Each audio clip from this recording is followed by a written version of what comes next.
So this is again a slide just talking about the same thing. And so let's move on to the basic principle of counting.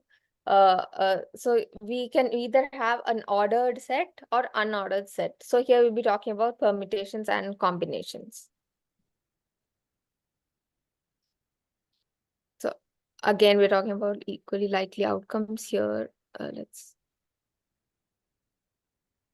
So like we said, there can be either ordered set or unordered set. So suppose we have three balls of different colors: black, gray, and white.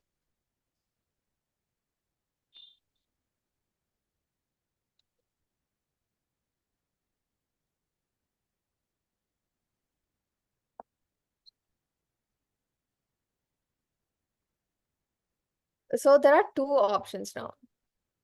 So the first option is to take into account the order in which the balls are drawn. So like you can have three draws. So there could be one situation in which the order matters. So when you draw the balls, you could draw black, gray, and then white, black, and gray. So these are two different sets in case the order matters. But when the order does not matter, so these two sets would be equal to each other. So yeah, we'll see more examples to understand that. So there are many situations where the order might matter. Like for example, just a second.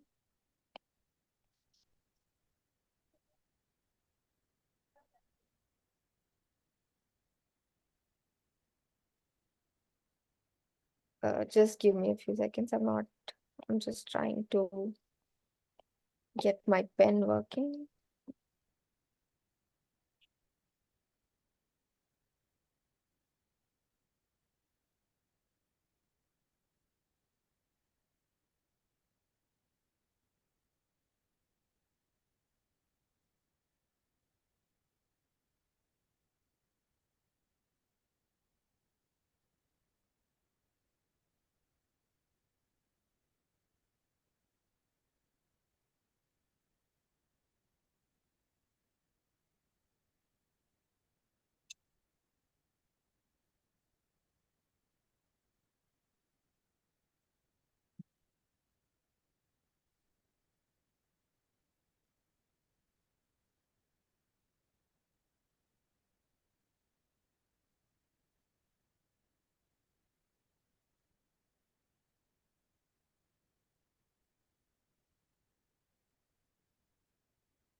Okay, yeah, let's just go ahead.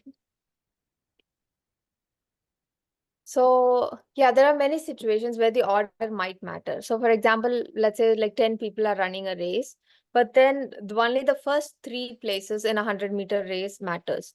So here, the first three places in a 100-meter race are determined by the order in which these athletes arrive at the finishing line.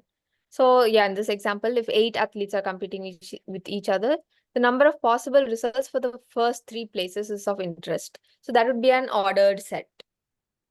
And also like in a lottery where the tickets are drawn, the first draw is the person who is winning the first prize, and the second draw would be the person receiving a second prize. So this is another example where the order of the events matter.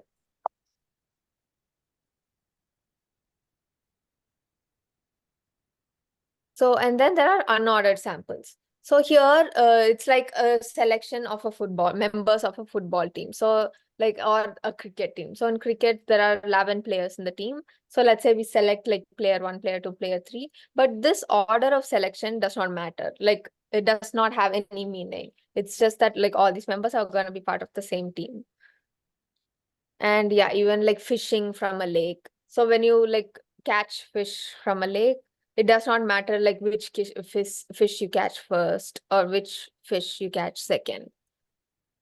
So this is an example of unordered sample. And so now we'll introduce to a term called factorial.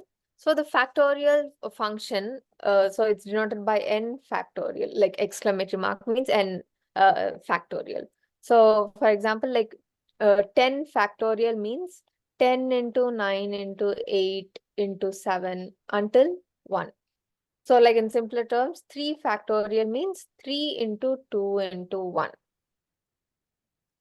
So you can calculate this factorial with R using the function factorial of n, like factorial, and then inside the brackets, you write number. Like for example, you can just write factorial bracket 6. So this would calculate 6 into 5 into 4 into 3 into 2 into 1.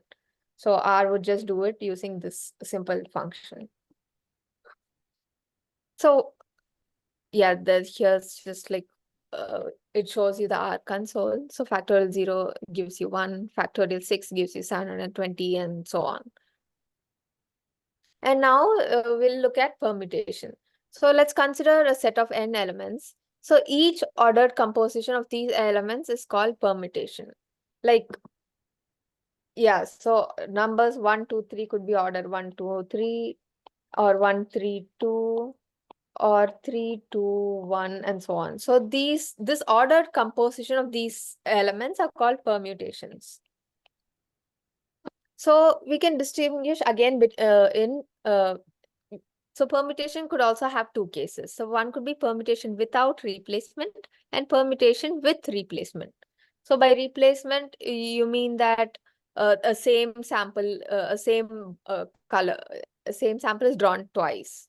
And without replacement is like once you draw something, it's already drawn. Like you can't take it back. Like for example, like in a ball of bags where there is only 3 balls, one blue, one yellow, one green. So when you draw 3 balls, you are not replacing the balls inside the bag again. So yeah, that is, let's see more detailed examples to understand that. So let's first look at permutations without replacement. So consider a set of n elements. If all these elements are distinguishable, then n factorial, there are like n factorial different composition of these elements. So let's say we have 3 students, student number 1, 2, and 3, like, and they get 3 ranks, first rank, second rank, and third rank, denoted by FST. So there are 6 possible ways in which they can be ranked. So the first student could get first rank, second student could get second rank, and third student could get third rank. Or it could be that the first student gets first rank, and the third student gets second rank, and the second student gets third rank. So there could be like different such combinations of this. So how do you calculate this? So there are 3 students, and there are the different possible combinations for these 3 students to be ranked is 3 factorial times is equal to 3 into 2, which is 6. So you could see 1, 2, 3, 4, 5, 6. So there are 6 such different combinations. So this is what you call permutation without replacement. So by without replacement means that you just cannot have a set which has like student one, and again, uh, uh, sorry, like you cannot have like 2 first ranks and 1 second rank, and you can't have like 2 third ranks and 1 uh, second rank. So that's what you call like without replacement in this case.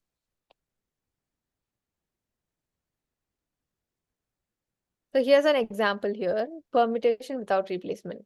So a person has 10 books and is going to put these books on the bookshelves.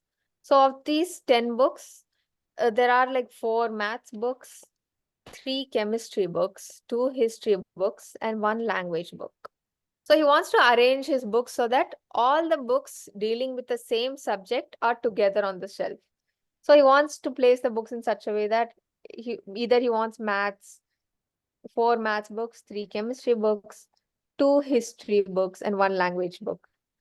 It could be this order, or it could also be as like 3 chemistry books, 4 maths books, 2 history, and 1 language. So they could have like many such orders. So we need to calculate how many such orders are possible so that he can have the like he want it so that he can arrange his books that all the books dealing with the same subject are together on this shelf.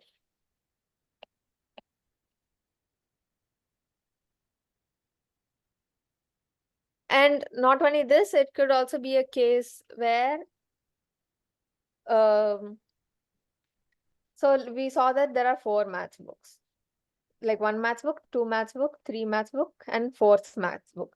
So even the maths books can be arranged in different combinations. So the maths books could be arranged like maths book 1 could be placed first, maths book number 4 could be placed second, and maths book number 2 could be placed third, and so on. So for the maths book, there are 4 factorial combinations and permutations, and for chemistry books, there are 3 factorial combinations.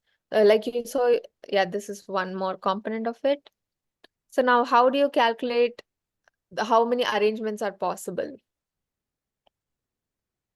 So now you just calculate that by doing 10 factorial divided by, let's go back to the question. But no, so this is just another example of that. So here, we have like 10 students. And there are 3 chocolates. 3 types of chocolates, C1, C2, and C3. 10 students.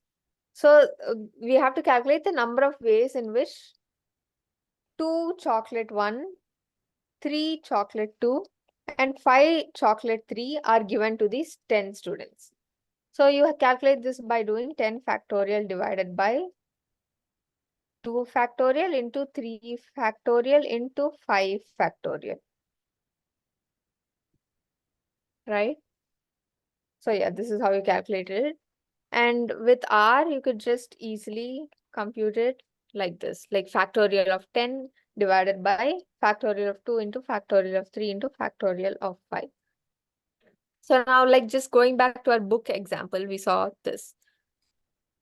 So how can he arrange these 10 books subject wise? So how many combinations are there? So it could be like 10 factorial divided by 4 maths books. So 4 factorial into, I think, 3 chemistry books. So 3 factorial into 2 history books, 2 factorial into 1 language book, which is just 1 factorial. So this is how we solve for that particular problem. We have seen this. So this was about permutations without replacement. And now let's go to combinations. So the binomial coefficient for any integers m and n, where with n and m both are greater than 0, it is denoted by n choose m.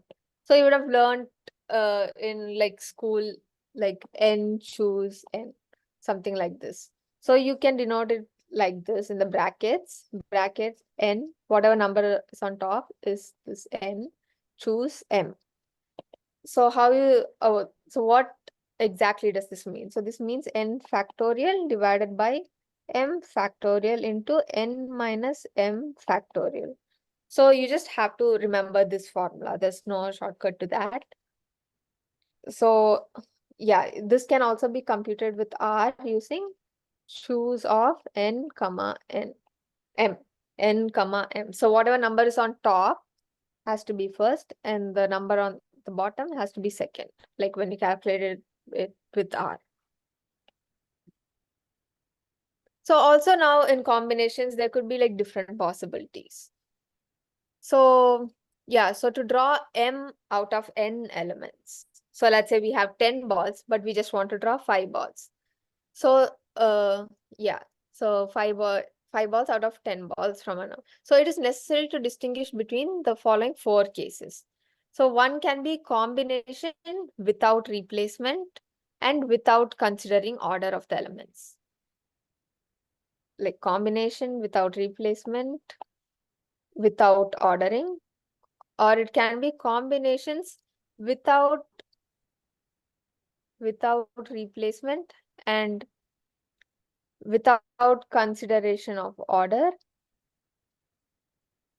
and or it could be combination with replacement and without considering order, or it can be with replacement and with consideration of order. So there are just two factors. One, you have to look at whether there is replacement and whether the order matters. And let's look at examples for these. So the first one is combinations without replacement and without considering the order of the elements. So in that case, this would be the formula. So n choose m would be n factorial divided by m factorial into n minus 1 factorial, which is just written n choose of n comma m. So this is without replacement, without order.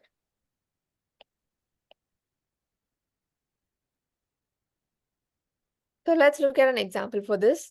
So a company elects a new board of directors. So the board consists of 6 members and 10 people are eligible to be elected. So how many combinations for the board of director exist? So n is 10 here, m is 6 here. So in this case, like how many combinations of the board of directors exist? So here the order of selecting the 6-member does not matter. So it is without ordering, and you can't choose the same person twice. So it is without replacement. So in this kind of a problem, you have to use the formula for without replacement and without ordering, which is simply n choose m, as you can see here. So it would be 10 factorial divided by 6 factorial into 10 minus 6 factorial. So 10 factorial divided by 6 factorial into 4 factorial. So this could be written as, yeah, 10 into 9 into 8 into 7 into, yeah, 6 factorial. And you just keep the 6 factorial into 4. Factorial would be 4 into 3 into 2 into 1. So the 6 factorial and 6 factorial gets cancelled out. And yeah, solving for these, you get the value of 210. So this is just basic multiplication division operations. And with R, it is just, you just write choose of 10 comma 6. So this would give you an answer of 210.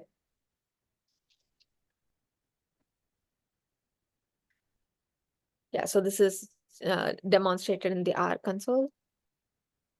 And now the next possibility is combination without replacement and considering the order of the elements. So here there is no replacement, but the order in which you select the samples matter. So in this case, the formula would be n factorial divided by n minus m factorial. So in the previous possibility, which is without replacement and without ordering, it was you had an extra m factorial term here. So, but here you don't have this term, you just have this part. So this can also be written as m factorial into choose, like n choose m. So while calculating with R, you can simply write factorial of n divided by factorial of n minus m, or you can write factorial of m into choose of n comma m.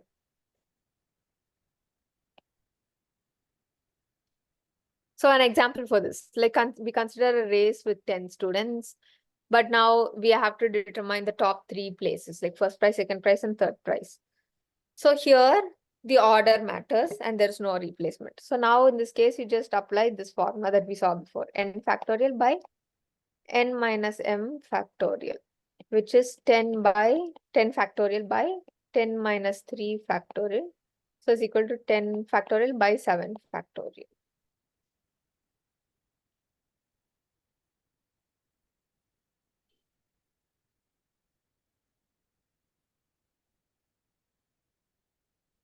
So like in simpler terms, you can simply calculate it based on like multiplicative theorem of probability. Like, so we have 10 students.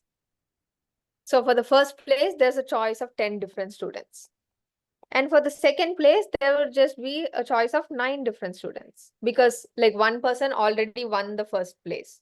So the second place would just be among 9 students. And then third place would be 8 students. So simply multiplying these 3 would give you the answer for the number of possible combinations for the top 3 positions out of 10 students. Right. So this is just showing you how you calculate it with R, the same things again. And now the other possibility is combinations with replacement and without considering the orders. Now here in this case, it's a bit complex formula. You just need to remember, like finally, I'll just show you a tabulated form that would be easier for you to remember. So yeah, in this case, the total number of different combinations with replacement and without considering the order is n plus m minus 1. Choose m. So this would just be n plus m plus eh, n n plus m minus 1 factorial divided by, sorry, no, it's just, uh, yeah, so this can also be written as choose of n plus m minus 1 comma m. Or it can be written like this, n plus m minus 1 factorial divided by m factorial into n minus 1 factorial.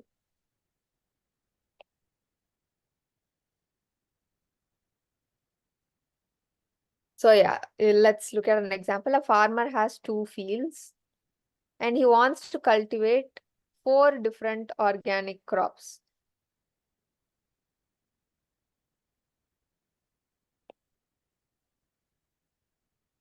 He has 4 different crops.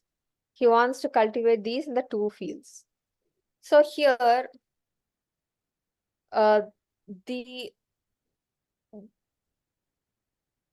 so here there is, sorry, there is with replacement, which means like he just has 4 crops. He could cultivate 1 crop here, and he could also cultivate the same crop in the other field. So yeah, there is replacement here. So you consider the formula with replacement and without ordering. But because here, like in what order he plants these crops, it does not matter. So here in this case, you use the formula that we saw in the previous slide, which was n plus m minus 1 by choose m. So applying these values, it would be 4.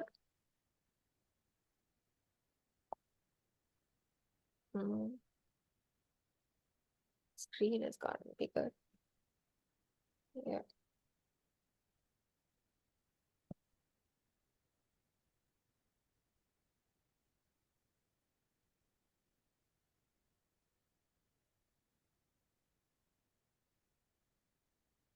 Yeah, so it is 4.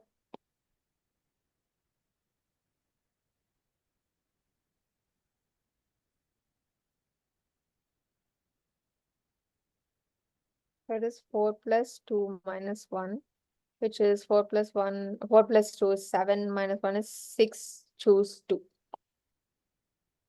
So solving for that, you would get a value of 10. Uh, Let me just stop sharing and reshare it again because I have a problem with.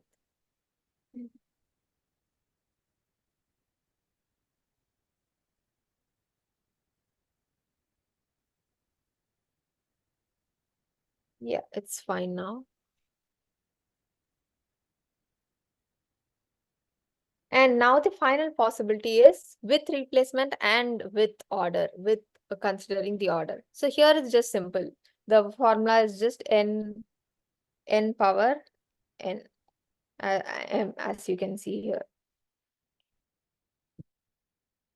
So the most classical examples are like the number of combinations to set a 10-digit pin, like a 4-digit pin number, and so on. So yeah, let's consider a credit card with a 4-digit ATM pin.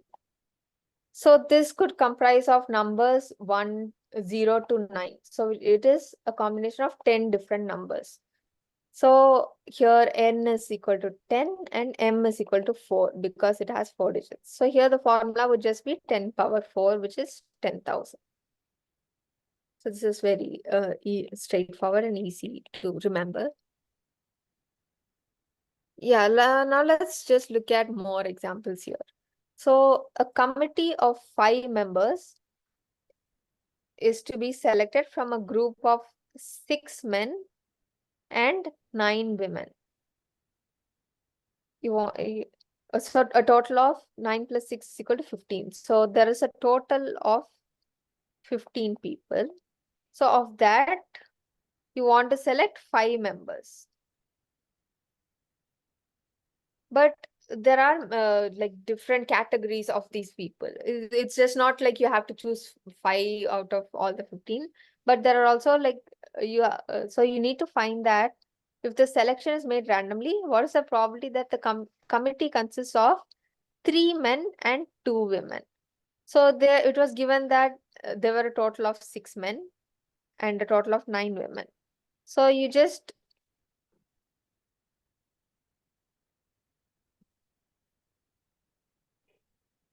use this formula to arrive at the probability of choosing 5 members, where it consists of 3 men and 2 women. So this would be 6 choose 3 into 9 choose 2 divided by 15 choose 5. So solving for this, you would get a specific answer.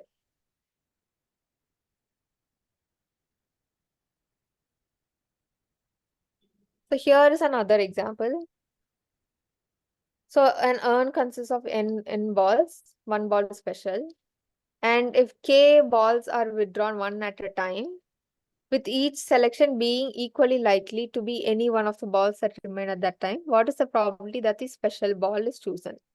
So because all the balls are chosen in an identical manner, it follows that the set of k balls selected is equally likely. So it is n by k. So the probability that the special ball now is selected is, so we know that the special ball is just like, so there's one special ball and you need to choose that one special ball out of that. So there's 1, 1.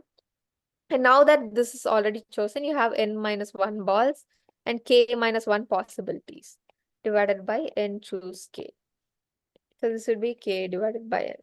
But this is not important right now.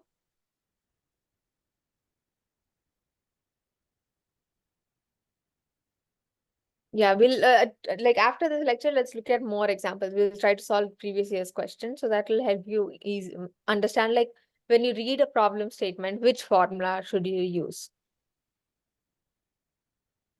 So now the next topic is conditional probability.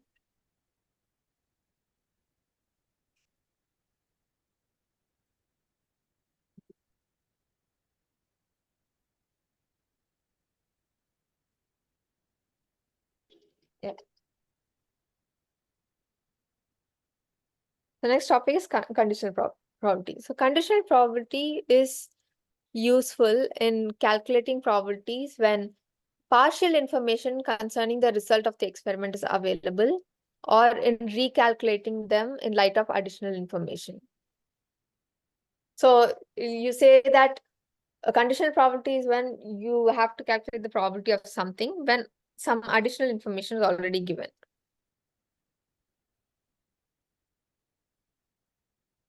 So the most classic example here is like there's a blood test developed to diagnose a particular infection, and the blood test is conducted over 100 randomly selected people. So the outcomes of the absolute and relative frequencies are given here in the tables. So let's say well, the probability that a person has the infection is 30%, and the probability that there is no infection is 10%.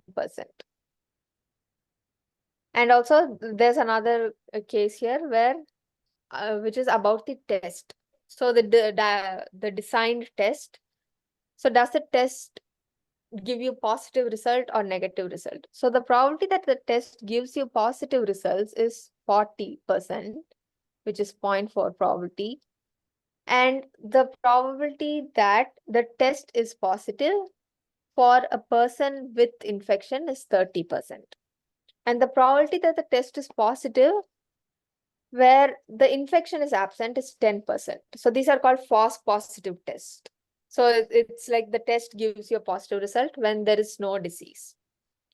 And the test giving a negative result where the infection is present is 15. So these are called false negatives. And the test correctly giving a negative result where the infection is absent is 45%. So the total probability for the test giving a negative is 60%. And also, like, if you read the table like this, the probability of infection present is 45%, and the probability of infection not present is 55%. So these are just absolute frequencies for 100 people. So now when you want to calculate probability, because it's 100, it's much easier. It's just like you can see in the next table here, you would just have 0.3, 0.1, 0.4, and here it will be 1. So here there are 4 possible outcomes like we saw. So the blood sample has an infection and the test diagnosis is correct, which is positive. And then the blood sample does not have an infection and the test does not diagnose it. That is, the test is correctly diagnosing that there is no infection. And the sample has infection, but the test gives you negative result. And then the sample does not have infection, but the test gives you a positive result. So these are the combinations. So let's look at a problem now. So we already know that the test is positive.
যা কোথায় মরে গেল মহিলা।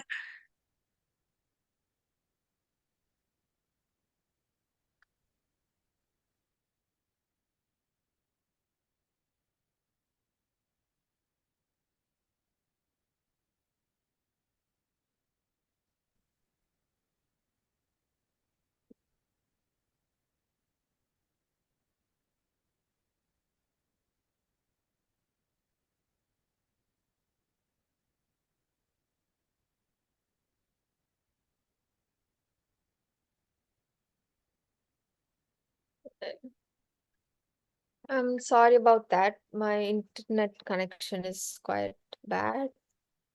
Am I audible now?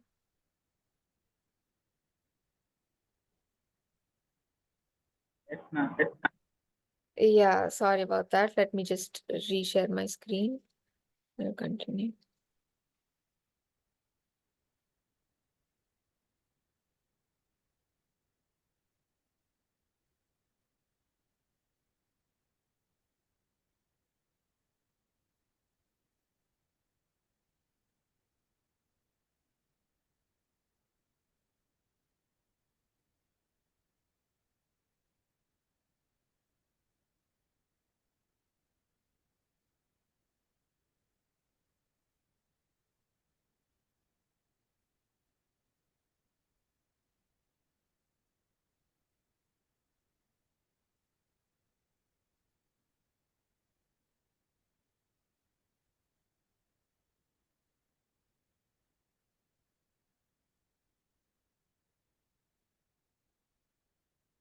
So yeah, we were saying this is called the conditional probability, like probability of infection positive given the test is positive. So this can be given by the formula of probability of like A intersection B divided by probability of B. Like in simpler terms, the probability of A given B is equal to probability of A intersection B divided by probability of B. So here we know that, like from the previous table, we saw that the probability of infection positive and a test is positive is 0.3. So infection positive and positive test is positive is 0.3. So we substitute that 0.3 here and divided by probability of test being positive. So what is the probability of a test being positive? It is 0.4 divided by 0.4. So this gives you 0.75. So this means that 75% of the infection would 75% of the people will actually have the infection if given that they are tested positive. So yeah, this is just again coming back to the definition of it. So A has already occurred. We want to calculate the probability of B occurring given that A has already occurred. So probability of B given A is probability of A intersection B divided by probability of A. So it can also be written the other way. Probability of A given B is like A intersection B divided by probability of B. Yeah. Now here's an example for that. We toss a coin twice. Yeah, let me enable my. Just give me a minute.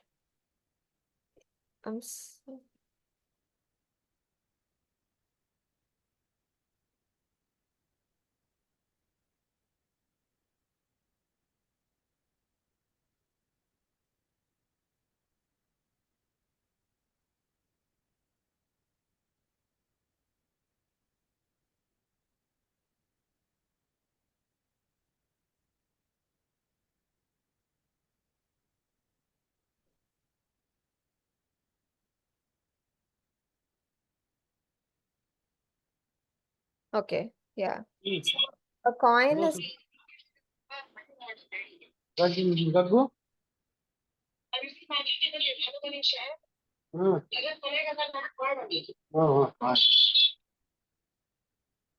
yeah, can everybody please unmute yourselves?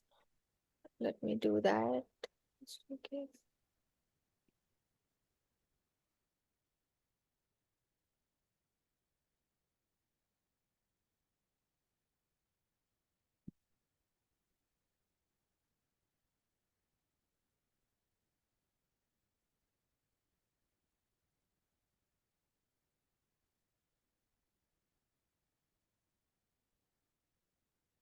Okay. So a coin is tossed twice. So we assume that all 4 points in the sample space are like if you toss a coin twice, you could have like both the events you would get in both the tosses you might get a head, so which is defined by h comma h, or you can get one head and one tail h comma t, or one tail and one head t comma h, or two tails. So all these are equally likely. So what is the conditional probability that both tosses results in head given that the first toss results in head? So this means that we know that the probability is given that the first toss is a head. Now, if you just look at the sample space, just choose the events where the first toss is a head. So here the first toss is a head 1, and here the first toss is a head 2. So the probability of a first toss being a head, first toss being a head is equal to 2 by 4 because there are 4 possibilities, 1, 2, 3, 4 events. And there are 2 events where head is the first, like head is the first event. So probability of A is equal to 2 by 4. Now we want to calculate that probability of A given B. So what is the conditional probability that both tosses results in head given that first toss results in a head? So now if you look at these two, we have this first toss being ahead. We have these two now. Now the sample space is just reduced to h comma h comma h comma t. So now if you look at this, there's just this one event where both the tosses are head. So the probability of this is 1/4. So probability of A given B would be 1/4 divided by probability of A, which was 2/4, which is 1/4 into 4/2 is equal to 1/2. So this gives you the probability of getting 2 heads.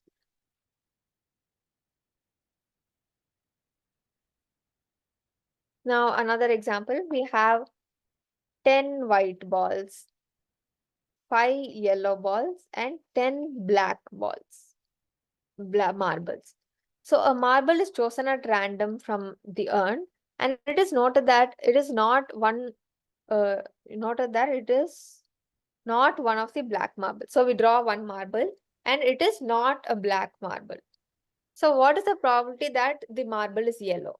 So the given information that the drawn ball is not a black marble. And what is the problem? We need to calculate probability of the marble being yellow, given that given that the marble is not a black. So this would be probability of yellow intersection B complement divided by probability of B complement. So what is the probability? Now let's just do this. So in total, we have 25 marbles. Total is equal to 25 marbles. So probability of a white marble is 10/25. Probability of a yellow marble is 5/25. Probability of a black marble is 10/25. 10/25. Now, probability of a black marble is 10/25. So now what is a probability of a marble not black? So it would be, so probability of B complement would be 1 minus 10/25. Or you could simply do 10 plus 5, 15. 15/25. So probability of B complement, the denominator is 15/25. So now the you need to calculate probability of Y intersection B complement. So B complement is probability of the ball not black. So when you look at these, what is this probability of the ball not black is probability of that the ball is either white or yellow. So what is yellow intersection B complement? So it would be this 5/25 again, because yellow intersection B complement means the ball is yellow and the ball is not black. So it would be just this, because if you look at these, this is probability that probability of, so white is not black, but it is not yellow either. So that is ruled out here. But if you look at this, the ball is yellow and the ball is not black. So this gives you probability of Y intersection B, 5/25. Now, if you solve for this, you'll get the answer for probability of Y given B complement.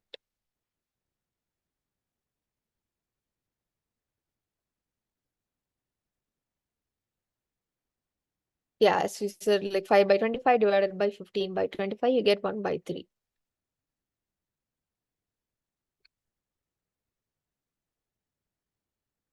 Now again, so we have a box, we have 5 defective,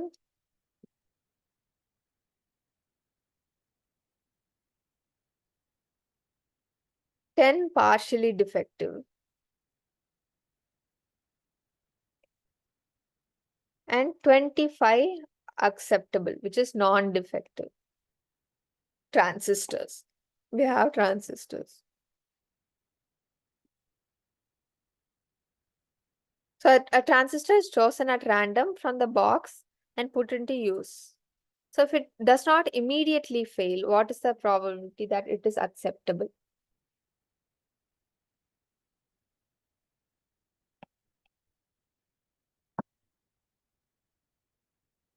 What is the question again? Probability if it does not immediately fail. So it is given that it does not immediately fail. And we need to calculate that what is the probability of it being acceptable. Probability of the transistor being acceptable given that it doesn't immediately fail.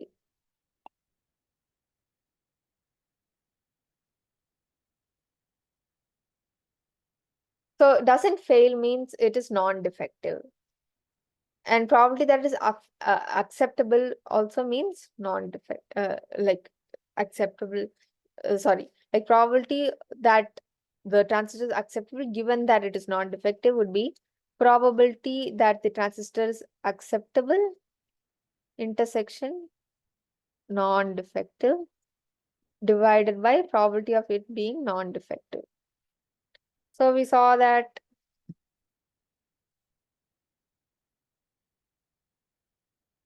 phi defective, 10 partially defective, 25 non-defective.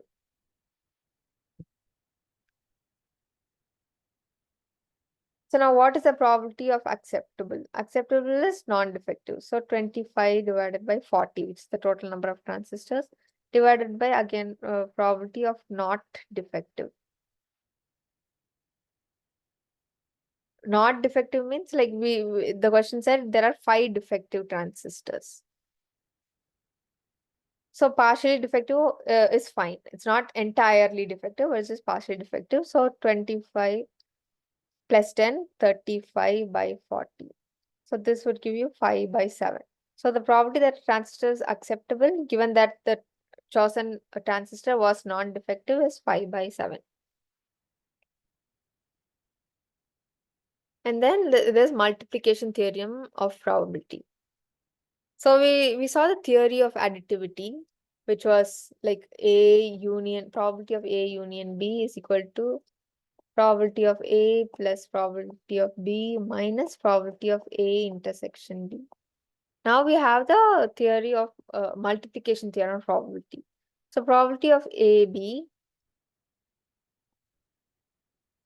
is equal to probability of A given B into probability of B. So this is also equal to probability of B given A into probability of A.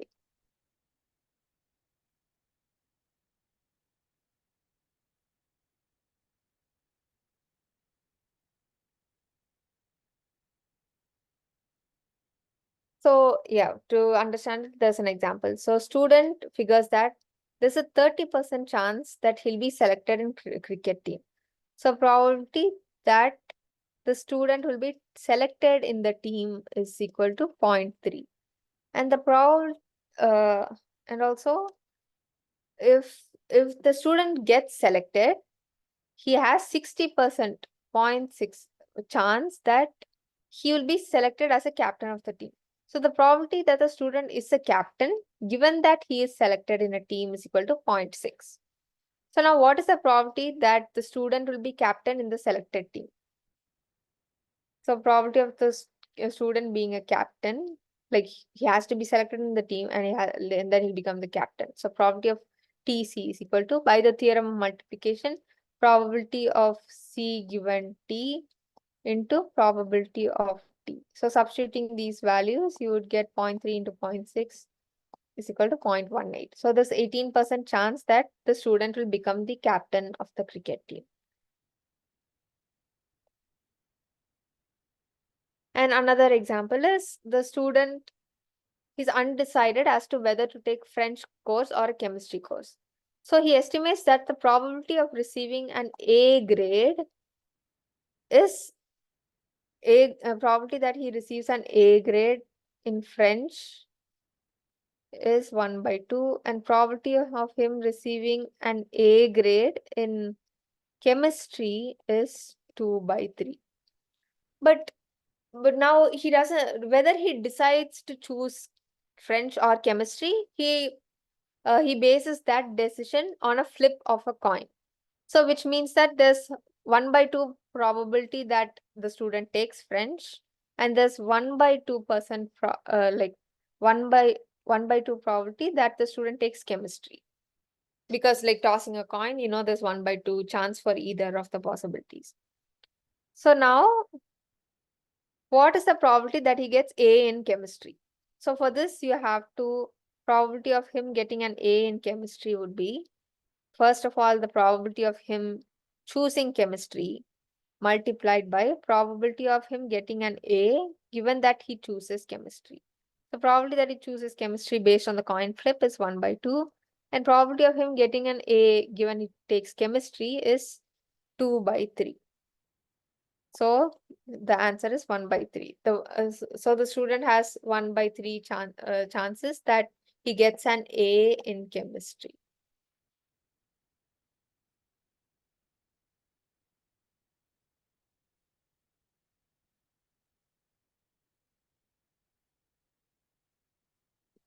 So the next topic is Bayes' theorem of probability. So now there's another thing called law of total probability. So assume that A1, A2, A3 until AM, these are all events such that the sample space comprises of A1 union A2 union. So the union of all the sets. So that is the sample space. And also all these sets, all these events are all pairwise disjoint. So which means A1 intersection A2 is equal to like null set, A3 intersection A4 is equal to null set, and so on. And now all these events, they are events that, these are not impossible events, which means that probability of these events are greater than 0. So in such a case, the probability of B can be calculated by the sum of all these events. The probability of B given A1 into probability of A1, AI.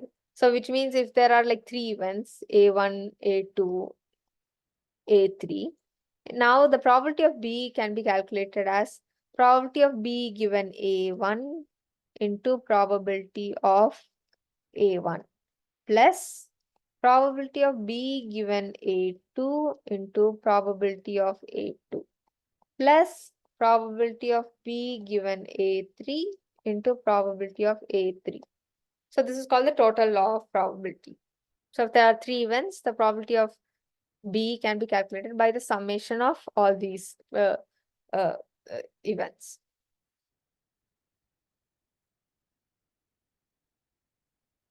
So Bayes' theorem gives a connection between probability of A given B and probability of B given A. So again, we talk about the blood test. So the blood test for checking the presence or absence of a rare disease is developed with following probabilities. So events is that the let A be the event that the test is positive, and let an event D be the event that the person has the disease.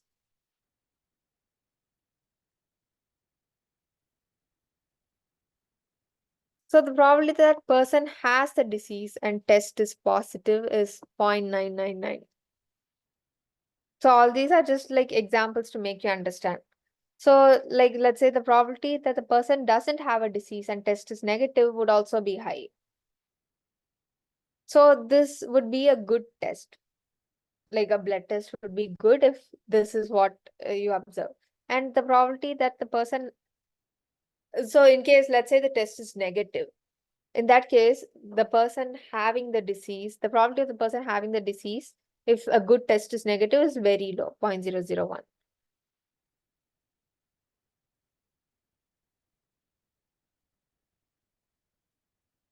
Show you the formula for Bayes' theorem. We will explain based on that.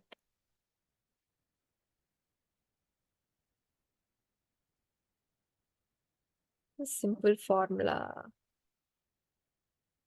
So yeah, so like in general, the formula for Bayes' theorem is probability of B given A can be calculated as probability of B into probability of B into,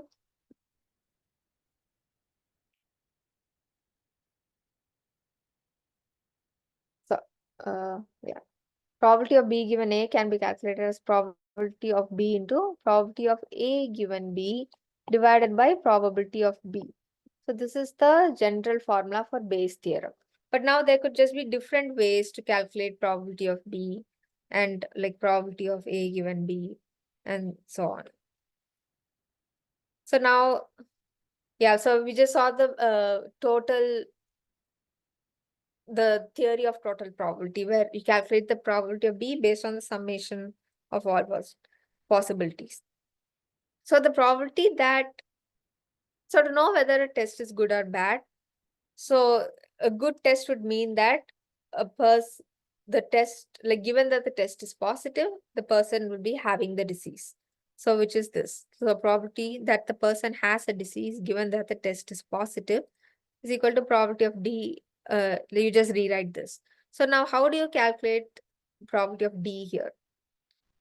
The probability of D into probability of A given D plus you just take the complement. So there are two events. Either the person has the disease or does not have the disease. So yeah, so probability of D is like you calculate it this way. You also use probability of D complement in this event, probability of A given D complement.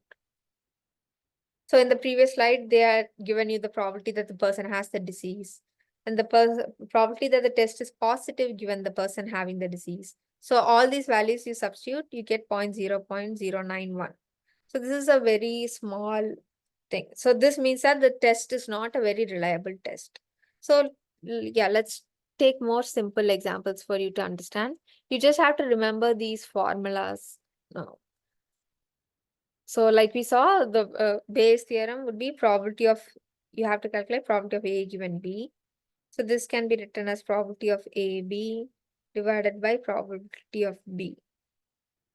So this again can be written as probability of AB into probability of A divided by, you just multiply the numerator and denominator with probability of A into probability of B. So now rewriting this, now this part can be written as probability of B given A into probability of A divided by probability of B. So yeah, this is how you derive at the formula of Bayes theorem.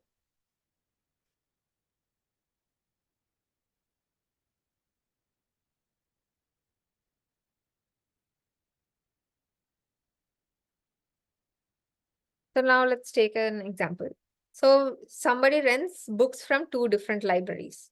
So there's library A1 and library A2. Sometimes it happens that the book is defective due to missing pages. So now let B denote the event that the book is available and it is non-defective. B is equal to book is not defective and it is available. So in the question they've given that probability of A1. So probability that the book is taken from the library 1 is 0.6. Probability that the book is taken from library 2 is 0.4. And probability that the book is not defective, given that it is taken from library 1 is equal to 0.95. And probability that book is not defective and taken from library 2 is equal to 0.75. We have all these values. So now we are interested in the probability that the rented book from the library is not defective. So we just need probability of B now.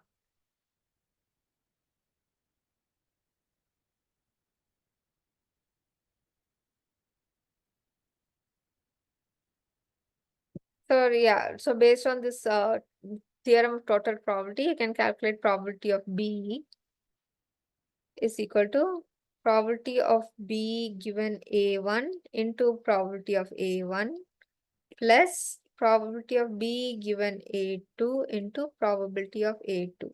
So we have all the values for these. So probability, you just substitute these. Probability of B is 0.6. Sorry, probability of, let's go back. Yeah, probability of A1, A2. So probability of A1 is 0.6. Probability of B given A1 is 0.95. And probability of A2 is 0.4. Probability of B given A2 is equal to 0.75. Now substituting all this, we get 0.87. So probability that the book is non-defective is 0.87. So now further, if you want to calculate that, the probability that the book was issued from library 1 and it is not defective. So in this case, you use the multiplication theory. So whenever you see the word and, it is multiplication. So the probability that the book was non-defective and the book was taken from library 1. So this would be probability of B given A1 into probability of A1. Now substituting these values, you get 0.57. So 57% chances that the book is not defective and it is taken from library 1. So now let's say we have a non-defective book. So this is now, the question is like a conditional probability. So we have a non-defective book issued. What is the probability that it is issued from library 1? So probability that the book is issued from library 1, given that it is non-defective, is again, based on the multiplication theorem, it's probability of A1B, which is A intersection B, A1 intersection B divided by probability of B. So we just calculated probability of A1B or BA1 is 0.57 divided by probability of B is 0.87. Solving this, you get 0.655. So the probability, so this conditional probability here, probability of A1 given B, probability that the book is from library 1, given that it is not defective, is 65% or 0.65.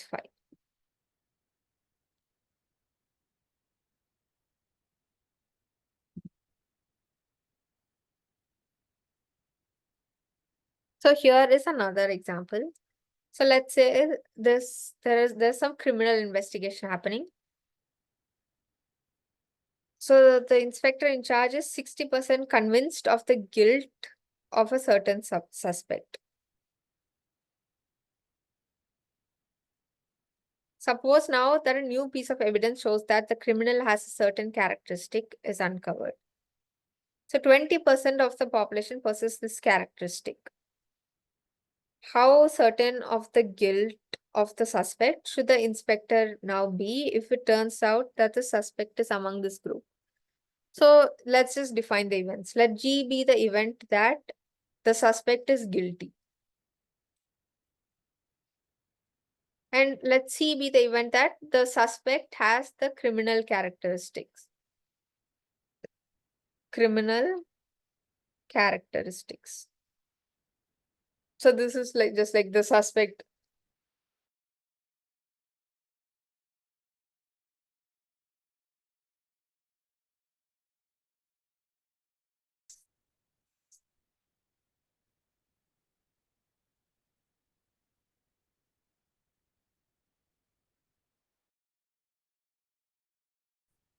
So how certain of the guilt of the suspect should the inspector be if it turns out that the suspect?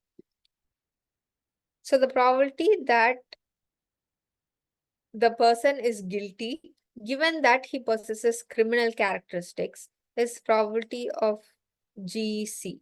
That he is guilty and he has the criminal characteristics given probability of C. And now first we could calculate it like this. So probability of GC is equal to probability of G into probability of C given G. So the question, it was given that the suspect is like 60% guilty. So probability of G is 0.6 into like probability of that the person possessing the criminal characteristics is guilty is like 100%. So it's 0.1. So here probability of GC is implied that it is 0.6. So using these values, we calculate further.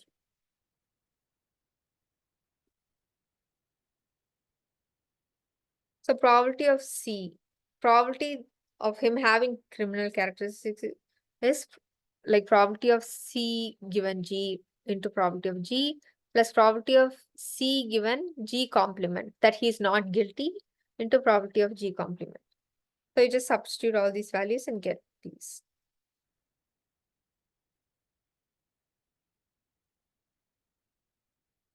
Let us, yeah, just to sum up before we move on, let's just look at this. So these are the important formula that you have to remember for Bayes' theorem. Probability of A given B is equal to probability of A intersection B divided by probability of B. And yeah, other way around. And also probability of A given B into probability of B is equal to probability of B given A into probability of A. And A given B, so this is the final formula. It can be written like this. And so for permutation and combinations, you had, so this is the table you could use to remember the formula. So with replacement and order relevant would be n power m. Order irrelevant and with replacement is this formula. And without replacement with order is permutation of n comma m. And without replacement, without order, it is just combination of n comma n. So having these, let us, yeah, let's now just try to solve a previous question so that you better understand like what formula to apply where, and you understand all these theories.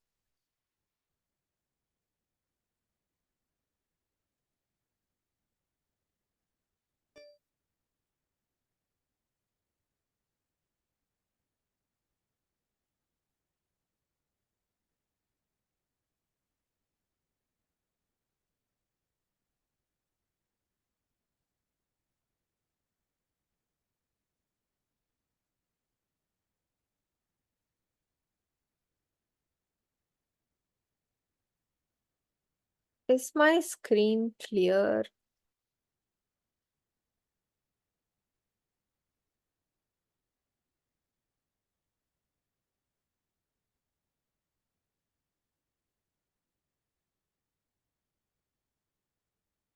Yeah, so the question here is a barcode has 3 red lines.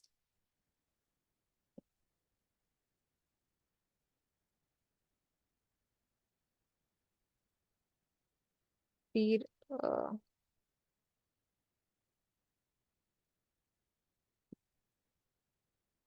three red lines, 2 blue lines, and 1 black line. If each ordering of 6 lines represents a barcode, how many different barcodes can be generated using this scheme?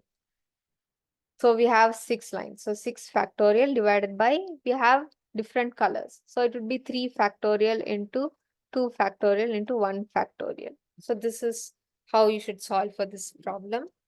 So yeah, directly applying these values, you would get factorial, like 6 factorial, 6 into 5 into 4 into 3 into 2 into 1 divided by 3 factorial is equal to 3 into 2, 2 factorial is 2 into 1.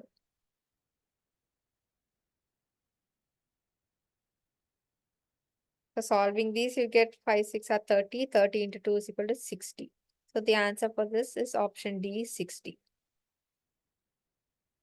So this was just a simple, like, calculation. Now here, the company has 9 different branches in which an employee can be placed. 9 branches. So if 6 employees,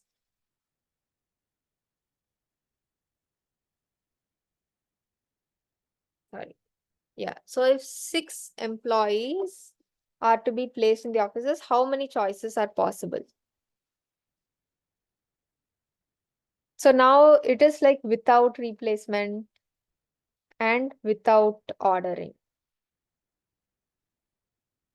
So you just have to choose 6 employees, 6 out of 9 employees. So in this case, you use combination C of 9 choose 6. 9 choose 6. So that can also be written as like n factorial divided by m into n minus m factorial, which is equal to 9 factorial divided by 6 factorial into 9 minus 6 factorial. So it's equal to 9 minus 6 is equal to 3 factorial here. So 9 into 8 into 7 into 6 factorial divided by 6 factorial into 3 factorial. So these get cancelled out. So it's equal to 9 into 8 into 7 divided by 3 into 2. So solving these, you would get 84. So 84 is the answer to this question. So or with R, you could just simply do factorial 9 divided by factorial 6 into factorial 3, like substituting this formula.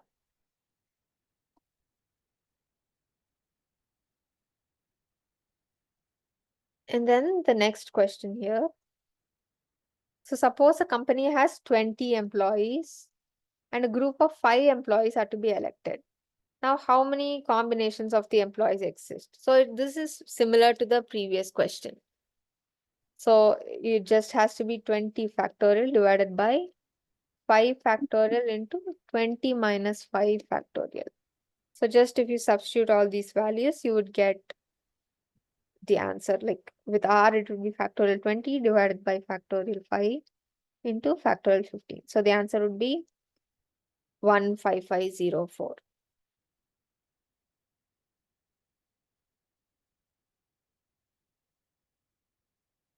So again, consider an election of 15 employees. A possible bet is to forecast the winner of the election. First winner, second winner of the election, third winner of the election, and fourth winner of the election. So what is the total number of different combinations for the employees in the first 4 places? So now the order matters. So this is without replacement and with order. So in this case, the formula you have to use is permutation of n comma m. So which is permutation of 15 comma 4. So this formula would just be 15 factorial divided by 15 minus 4 factorial. So if you solve for this, the answer would be 32760.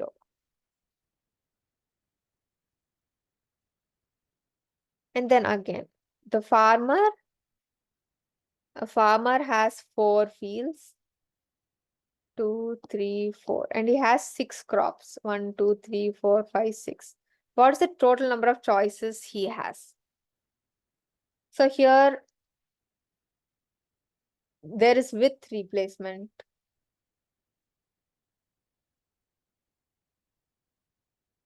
There is with replacement, but without order.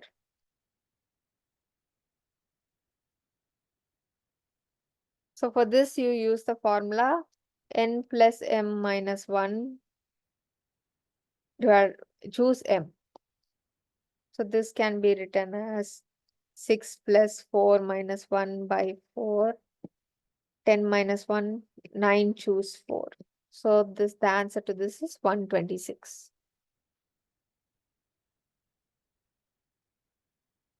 So the only thing that you have to remember is the table that we saw earlier. And you remember these formulas and you see whether there's replacement, whether the order matters, and you just apply the formula. And then now consider a bank card with a 7-digit personal identification number. The total number of combinations for the PIN. So there are 10 digits. And we have to choose a combination that has like 7 digits. So it would just be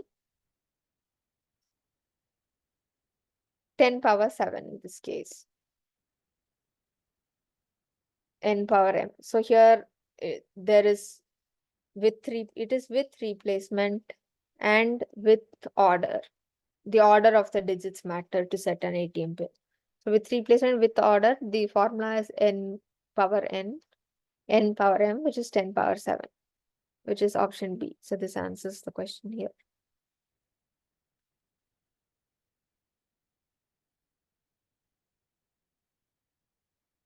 So the next question is, a coin is tossed 2 times. What is the probability of getting at least one tail?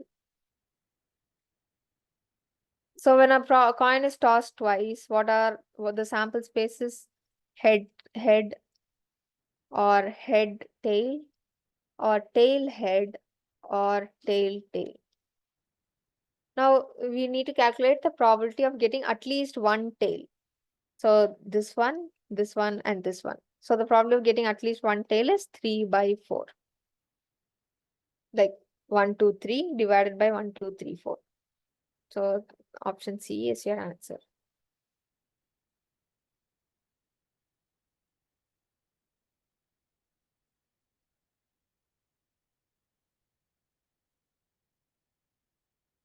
And now the probability that a randomly chosen family in a city takes a vegetarian food, non-vegetarian food, or both.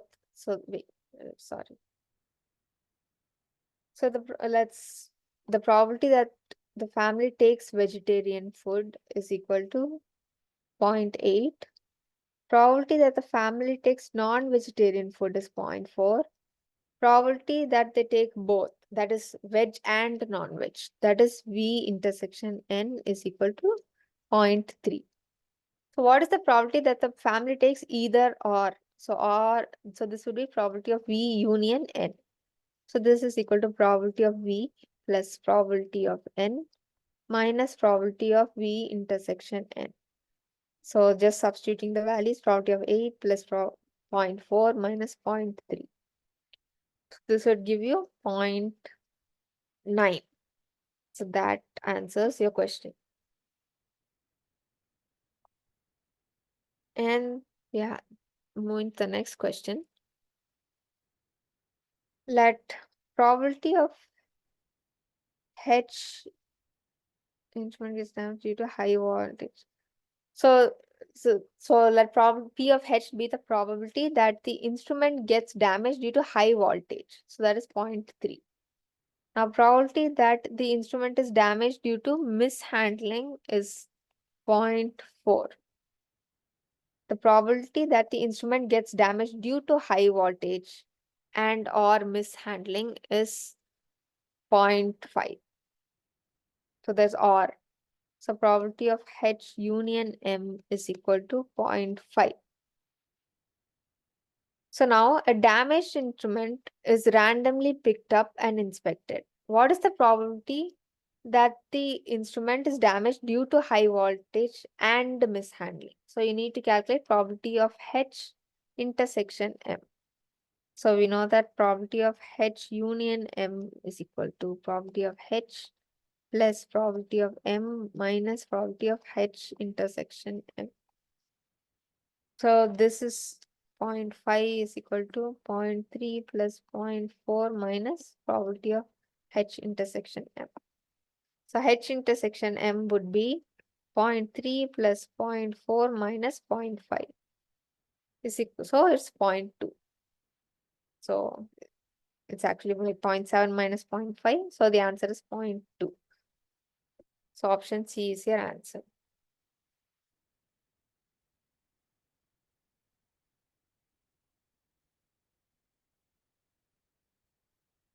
So now there are 10 actors in a play. 2 actors, one is a male, they're portraying hero characters. So in total, there are 6 females, there are 6 female actors. In total, there are 10 actors. So if 6 are females, then number of male actors are 4.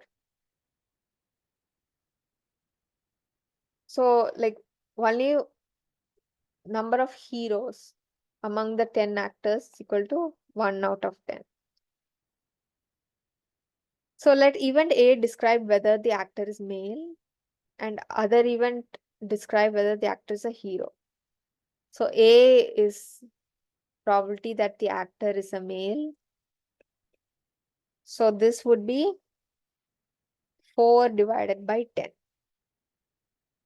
Right? Because we have four males out of the 10 actors. So 4 divided by 10 is the probability that the person is a male.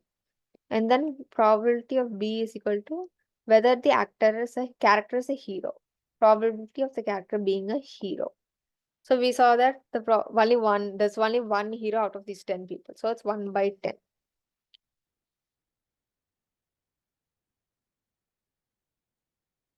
Now, what is the probability of a randomly chosen actor being a male or hero?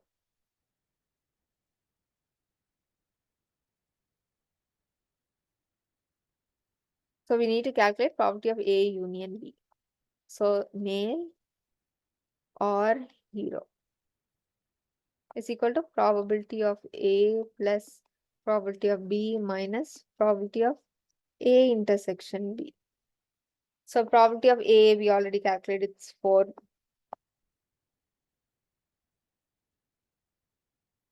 So 4 by 10. And probability of B is the character is a hero. Oh, sorry. So in the question they've given 2 actors. One is a male they're portraying. So 2 actors are playing hero characters. So yeah, the hero is 2 by 10. So probability of B is 2 by 10. And the probability of A intersection B. So the probability of a male being a hero. The probability of the character being a male and a hero is 1 by 10. So substituting all these values, you'd get 4 plus 2, 6 minus 1, 5. You get 5 by 10 is equal to 1 by 2. So the probability that the randomly chosen actor is a male or a hero is 1 by 2. So all these are based on the additive theorem of probability.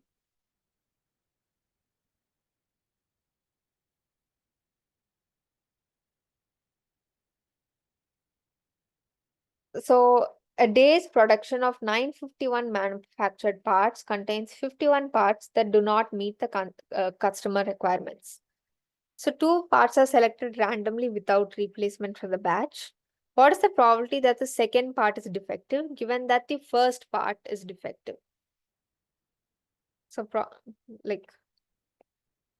probability of D1 is equal to first part defective. And probability of D2 is equal to second part defective.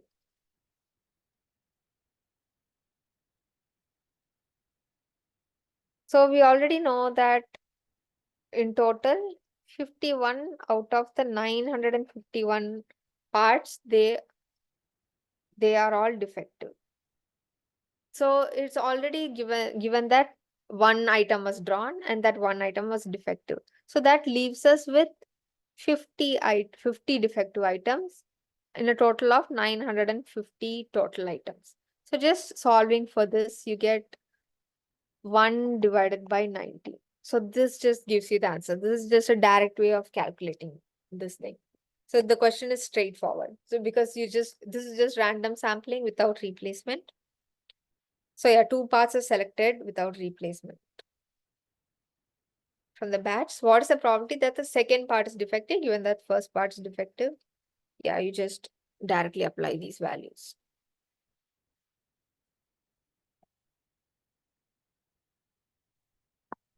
So now the probability that a diagnostic test correctly diagnoses a disease is 0.3.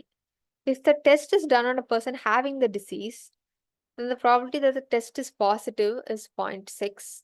What is the probability that the person on which the test is positive has the disease? So let D mean that the person has disease. And let P be that test is positive.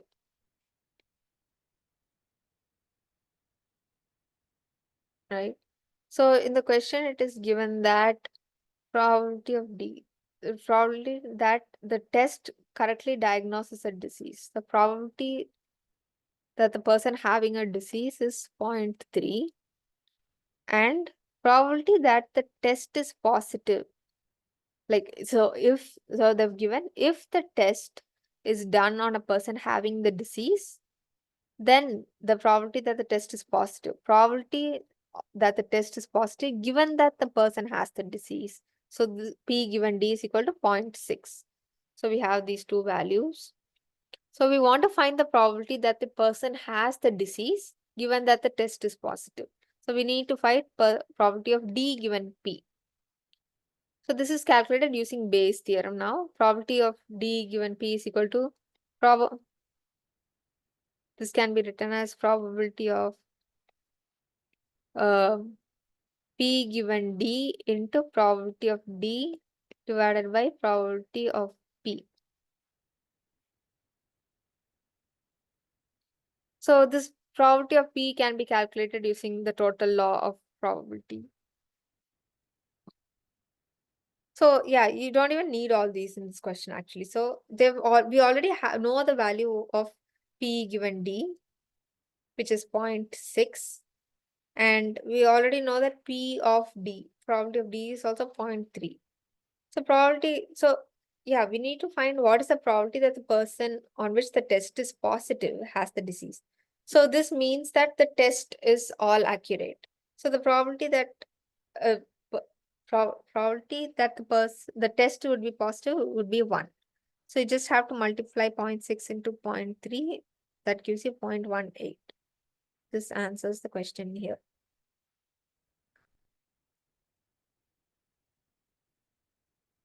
And then, so there's the next question. An insurance company believes that people can be divided into two classes. Those that are accident prone and those that are not accident prone.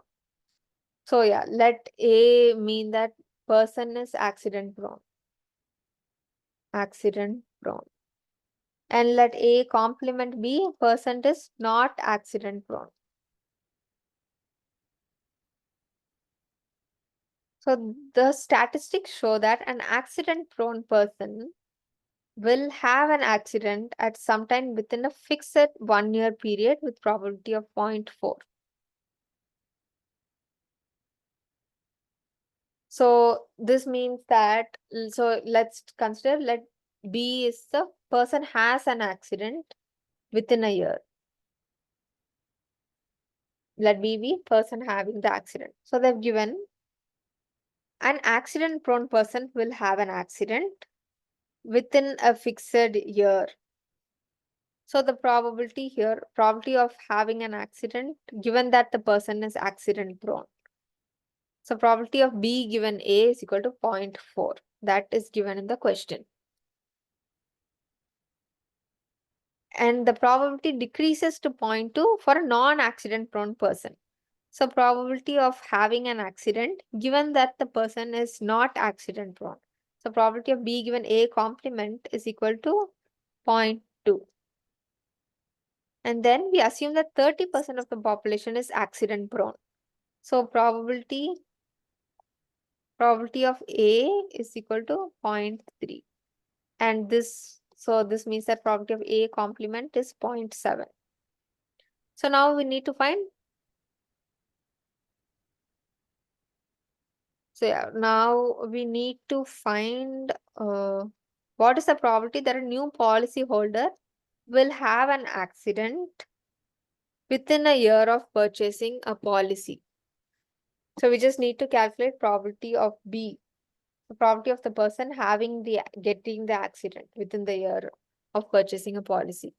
So this using the theory of total probability of B is equal to probability of B given A into probability of A plus probability of B given A complement into probability of A complement. So probability of B given A is 0.4 into probability of A is 0.3 plus probability of B given A complement is 0.2 multiplied by probability of A complement, which is 0.7. So 0.4 into 0.3 is 0.12 plus 0.2 into 0.7 is 0.28. Sorry, 0.14, sorry. 0.2 into 0.7 is 0.14. So adding these, you get 0.26. So this answers the question. So probability of B, probability that the person will have an accident within a year of purchasing the policy is 26% probability. So this use the theory of total probability.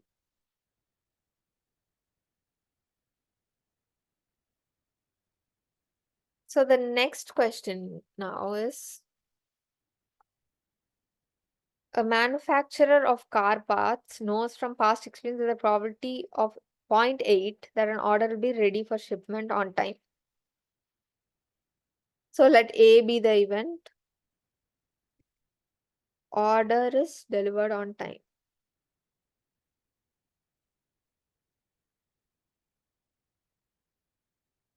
And or even the order. And let B be the event that order is ready for shipment.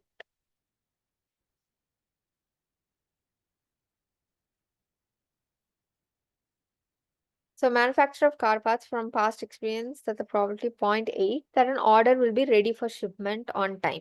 So probability of B is equal to 0.8. And then the probability is 0.72 that an order will be ready for shipment on time and will also be delivered on time. So probability of A intersection B is equal to 0.72. So what is the probability that the order will be delivered on time? So probability of A, given that it was ready for shipment on time. So we need to calculate probability of A given B. So now using the theory of multiplication, like probability of A given B is equal to probability of AB, which is like probability of A intersection B divided by probability of B. What is probability of A intersection B? So it is 0.72. Like A intersection B and B intersection A are the same. So probability of A intersection B is 0.72 divided by probability of B is 0.8. So for solving this, you would get 0.9. So this is the answer to your question based on the theory of multiplication, like for conditional probability.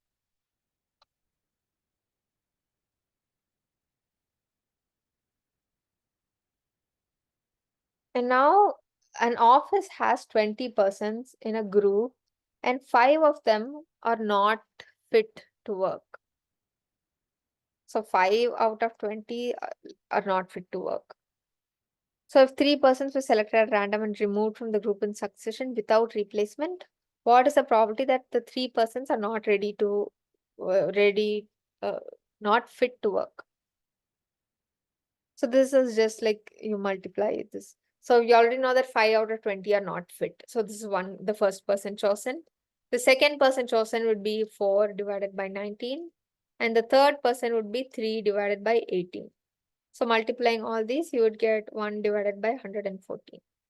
So the probability that all these three selected, this person number 1, person number 2, person number 3, the probability that all these people not fit to work is equal to 1 divided by 114.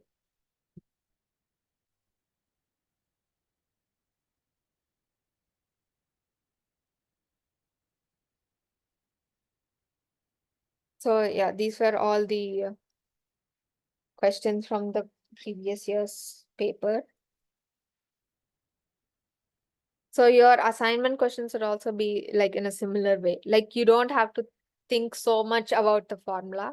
It would mostly be a direct application of these. You just have to understand what they mean. Okay, yeah, I will share this slide as well. Like all these slides that I showed now. I will save, how do I save this? Yeah, I will share these questions along with the solutions that we just solved now. All right, I'll share it right now. I'll share it on the Google Drive where you have all the notes.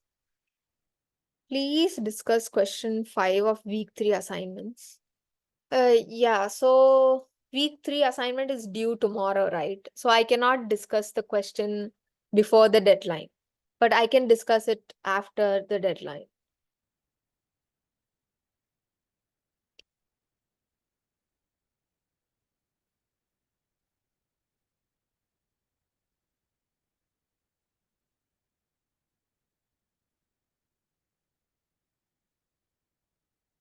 Yeah, so I think there is some error in the question. So question number 5 of week 3. I haven't gone through the question. Let me quickly check that and let me see if this.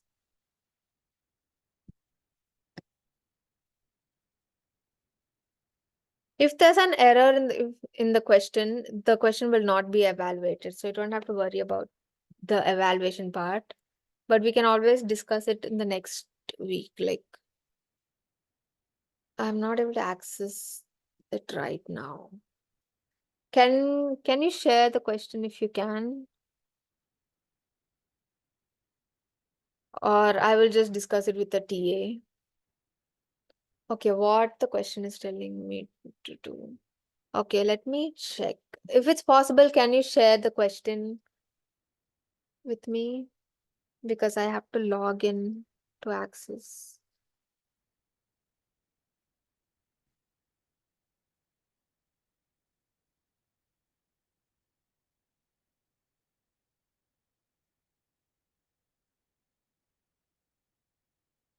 Yeah, I'm just looking for, I'm just trying to see if I can find that question.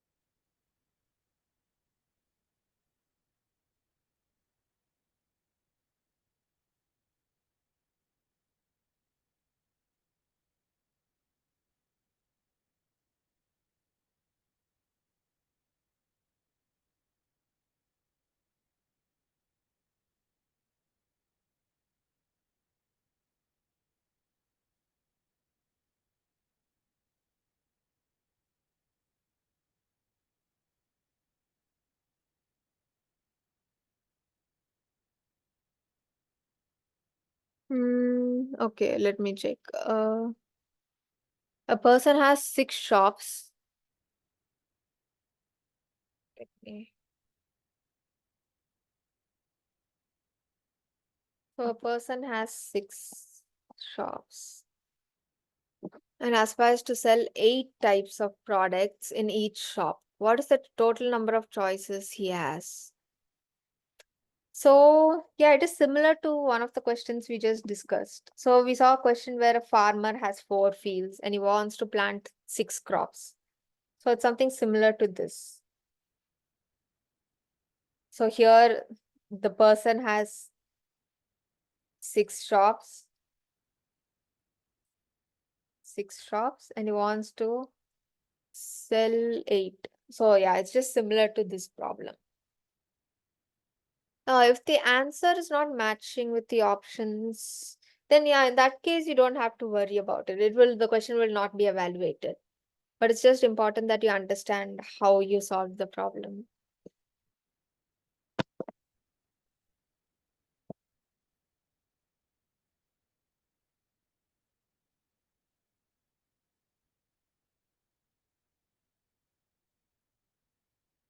Yeah.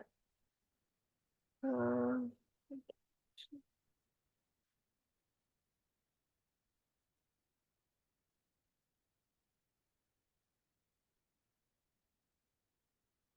okay, somebody has asked about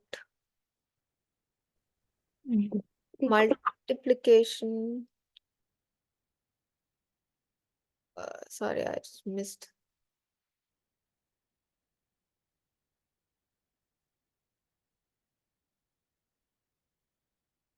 Please explain multiplication theorem property, example 3. Yeah, let me just share my screen for that. Mm, mm, mm, mm. Okay, multiplication theory.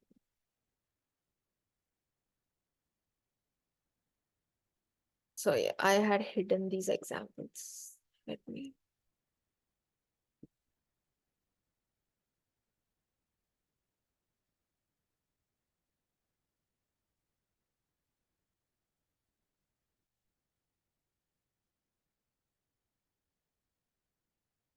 Slideshow. Okay.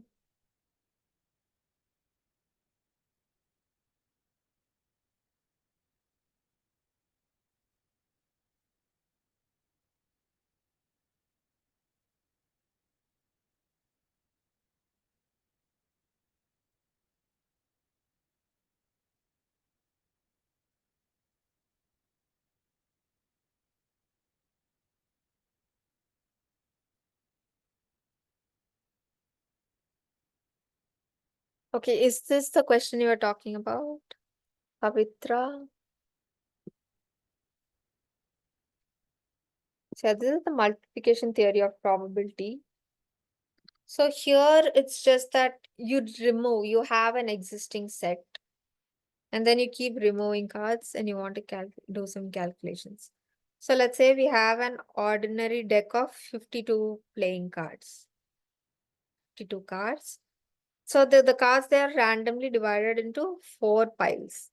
1 pile, 2 pile, 3 pile, and 4 pile. So each pile has 13 cards. Compute the probability that each pile has exactly one ace. So, but when you just randomly split the cards, it might not, you might not find one ace in just one pile. It could be a case that one pile has two aces, one pile doesn't have an ace at all, and one pile has three aces. Or it can be that each pile has exactly one ace. So we have to compute the probability for that. So let's just define that. Let event one mean that one ace. So what are these aces? So we have one ace spade, one ace flower, and one ace heart, one ace diamond, right? So these are the four possible ace cards that you can find. Yeah, just forget that. So let's first define an event where we find ace of spade in any one of the piles. So this is E1. Let A1 be that it is 1. So let E2 be that ace of spade and ace of heart are in different piles. It is not necessary that you just consider exactly like ace of spade first and then ace of heart. You can consider any way that you want. You can maybe consider like let E1 be ace of heart in one pile, and then even 2 be ace of heart and ace of diamond in two different piles. You can consider that anyway. But in just here in this example, they've given E1 be ace of spade in one pile, E2 be that event of ace of spade and ace of heart, like spade and heart are in two different piles. Event 3 is equal to heart, spade, diamond are all in different pile. And event 4 is equal to all four aces are in different pile. Spade, flower, heart, diamond. So all these are in different piles. So we need to calculate the probability of this event.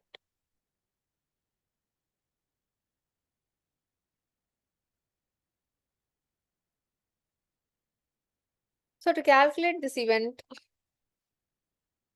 so what do we have to do? We just have to multiply all these events. So probability of E1. So like here in this case, we are not replacing the cards. So it's probability without replacement. So probability of E1. So in E1, we just have all the samples. So there's just, so P of E1 would be 1 because it is the sample space. It's the whole sample space. It is like the ace is there as it is. And then the next draw would be after the event 1, we would have drawn one ace. So that would be one spade. Let's say it is in one pile. So now the next scenario would be probability of E2 given that E1. So E2, like E2 is that probability of A's heart is in a different pile, given that probability of A's spade is in a different pile. So how you calculate this? So initially you just had like 52 cards, right? So after event 1, you are left with 51 total cards. And we were talking about 4 piles, each of 13 cards.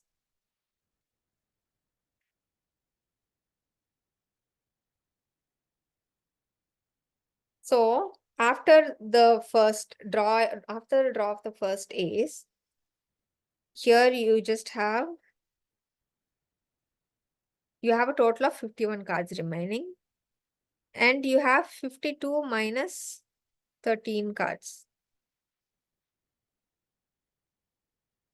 Oh, sorry. Uh, yeah, what is that? 32 minus.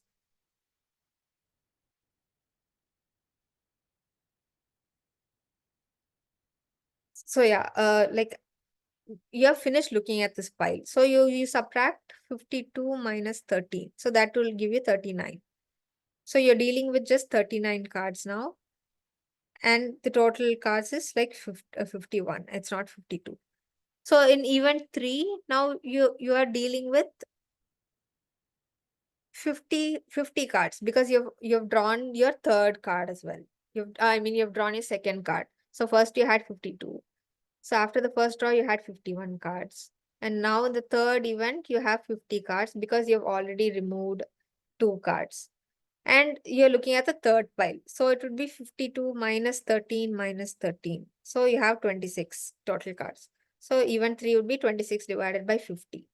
And then event 4 would again be, so event 4, you're just looking at the last pile. So total of 13 cards. So 13 cards divided by 49. So now you just have to multiply all these.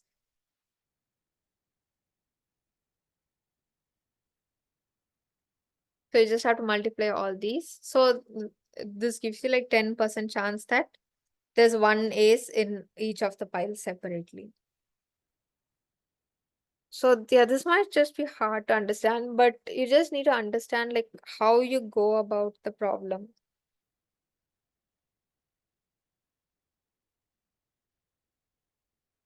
So it's similar to like you have 10 students and how many students, like the probability that students come top 3 places. So you do 10 into 9 into 8. That is because, so for the first place, 10 students are competing. So you have 10. But for the second place, the remaining 9 students are computing. So it's 9 into 9. And then for the third place, the remaining 8 people are competing. So it's into 8. So that is the basic idea. So you just multiply as you remove the event like samples from the previous set. I hope that was clear.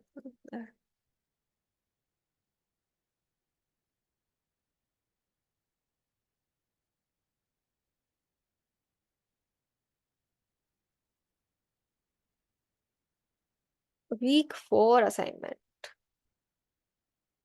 The course is not newly introduced. It's been running for several years. And can you just let me know what questions you think are wrong in week 4? I can I can just write an email to the coordinator.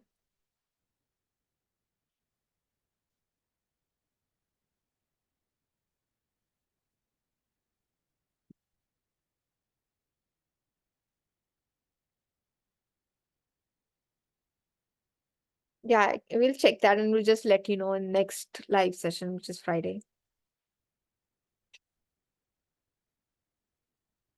Question number 6 of week 4 is wrong. Okay, yeah, let me check that and get back to you.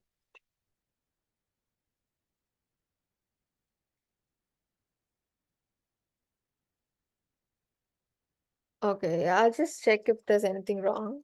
But if you think the options are wrong, it will just not be evaluated. And again, the combination, how many combinations?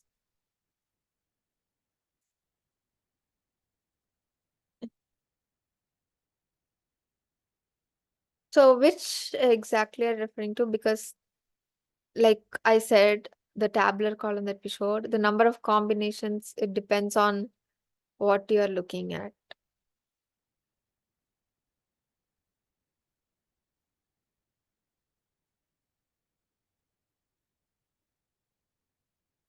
Today's my first lecture from where I can get assignments, which is done. You cannot, okay. Are the solutions preloaded or the team solves the assignment after relaxation? The solutions are not preloaded.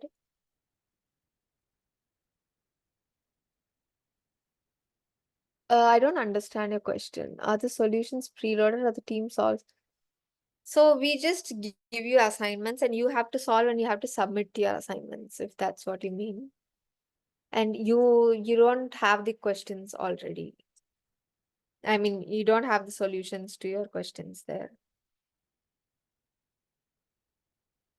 Today is your first lecture. So you must have registered to the NPTEL course, right, Anil? Yeah. So there you can find like every week you'll have your lectures released and every week you'll have your assignments released as well.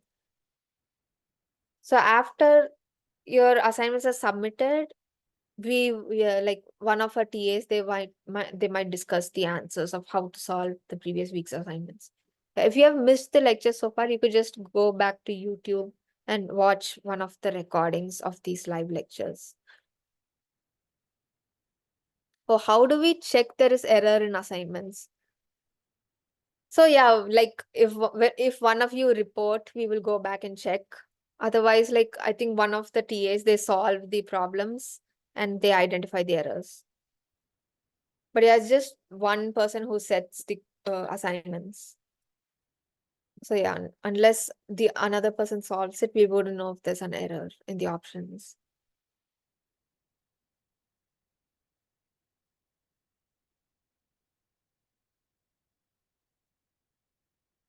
All right, it is time for today's class.